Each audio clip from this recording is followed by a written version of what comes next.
Dating ആപ്പിലൂടെ ബന്ധമുണ്ടാക്കി 16-കാരനെ പീഡിപ്പിച്ച കേസിൽ ഒരാൾ കൂടി പിടിയിലായിരിക്കുകയാണ്. പയ്യന്നൂർ കോറോത്ത് സ്വദേശി ഗിരീഷ് ആണ് പിടിയിലായത്. സിജു കണ്ണൻ വിവരങ്ങളുമായി ചേരുന്നുണ്ട്. സിജു, ഈ കേസിൽ ഇപ്പോൾ 10 പേർ പിടിയിലായി എന്നാണ് മനസ്സിലാക്കുന്നത്. ഇന്ന് ഇപ്പോൾ അല്പസമയത്തിന് മുമ്പാണ് കോറോത്ത് സ്വദേശി ഗിരീഷ് കൂടി പോലീസിന്റെ പിടിയിലായതല്ലേ?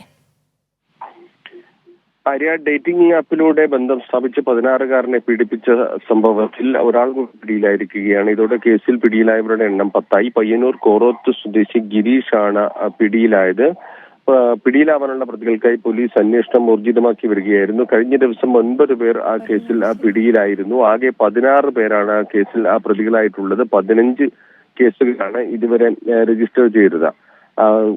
9 കേസുകൾ കാസർകോട്ടെ വിവിധ സ്റ്റേഷനുകളിലും പയ്യന്നൂർ, കോഴിക്കോട്, കസബ, കൊച്ചിയിലെ എളമക്കര സ്റ്റേഷനുകളിലുമായി 6 കേസുകളാണ് രജിസ്റ്റർ ചെയ്തിട്ടുള്ളത്. പ്രതികൾ ഈ കുട്ടിയുടെ വീട്ടിലെത്തിയും മറ്റ് സ്ഥലങ്ങളിൽ, കാസർഗോഡ് ജില്ലയുടെ വിവിധ സ്ഥലങ്ങളിലും അതോടൊപ്പം തന്നെ എറണാകുളം ഉൾപ്പെടെയുള്ള സ്ഥലങ്ങളിലും എല്ലാം എത്തിച്ചാണ് കുട്ടിയെ പീഡനത്തിനിരയാക്കിയത് എന്നാണ് അന്വേഷണത്തിൽ കണ്ടെത്തിയത്. ബേക്കൽ എ.ഇ.ഒ പടന്നക്കാട്ടെ സൈനുദ്ദീൻ, നിലവിലെ RPF ജീവനക്കാരൻ ചിത്രരാജ്, കുടക്കാട്ടെ സുകേഷ്, വടക്കേക്കോവിലെ റയീസ്, കരോളത്തെ അബ്ദുൾ റഹ്മാൻ, ചന്തേരയിൽ അഫ്സൽ, പടന്നക്കാട്ടെ റംസാൻ, ചെമ്പ്രകാനത്തെ നാരായണൻ, ചീമേനിയിലെ ഷിജിത്ത് എന്നിവരാണ് കഴിഞ്ഞ ദിവസം പിടിയിലായത്. ഹോസ്ദുർഗ്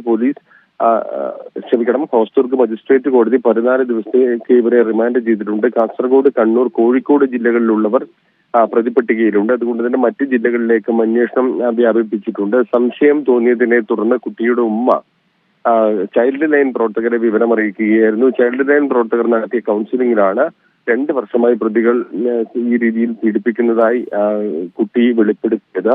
കുട്ടി തന്നെ ഡേറ്റിംഗ് ആപ്പിൽ അക്കൗണ്ട് ഉണ്ടാക്കുകയായിരുന്നു. 18 വയസ്സ് പൂർത്തിയായി എന്ന് പറഞ്ഞ് അക്കൗണ്ട് ഉണ്ടാക്കിയതിനു ശേഷം പ്രതികൾ ഓരോരുത്തരായി കുട്ടിയുമായി ബന്ധം സ്ഥാപിക്കുകയായിരുന്നു. കുട്ടിയുടെ വീട്ടിൽ ഒരാളെത്തി ഓടി രക്ഷപ്പെടുന്നത് കണ്ടപ്പോഴാണ് ഉമ്മ ഇത്തരത്തിലുള്ള ഒരു പരാതി നൽകിയത്. എന്തായാലും ഇതേ തുടർന്നാണ് വലിയ ഒരു പീഡനത്തിന്റെ വിവരം പുറത്തു വന്നത്. മറ്റ് പ്രതികൾക്കായി പോലീസ് അന്വേഷണം ഊർജിതമാക്കിയിട്ടുണ്ട്.